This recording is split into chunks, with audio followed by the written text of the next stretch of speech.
of course, I'm sure you were already Congresswoman, heard. bakit kayo sinisisi rito sa Opo. impeachment? Nagulat nga ako sa lahat ba naman ng tao, bakit ako ang nasisi, no? Ang unang-una, ang akusasyon na ito ni Congressman Pulong Duterte ay medyo malisyoso, no? At I believe, siguro hindi naman sa kanya yung personal yung malisya, pero ang nakakapagtaka lang dito is yung unang tanong ko, sino ang nagbigay sa kanya ng maling informasyon? Dapat ipatawag niya yan, pangalanan niya, and ask him or her a proof.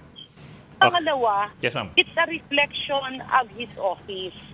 Kasi kung ganyan na napaka-basic na information ay magpapaniwala ka na ang statement yata doon ay ako daw ang nag-gather ng signatures at parang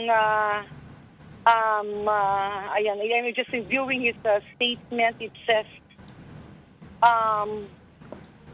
sorry, hindi ko pala yung statement niya is actually saying na he's enraged by the sinister maneuvering, no?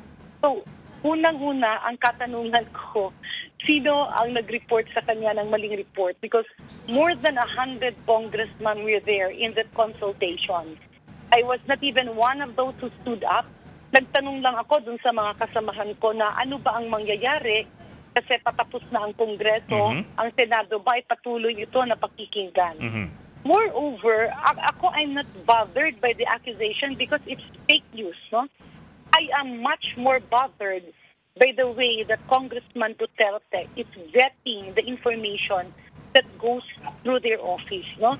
Malaking kuryente ito sa kanyang opisina at sa kanyang pagkatao. Okay. So yan lang talaga, Yes, na kuryente siya.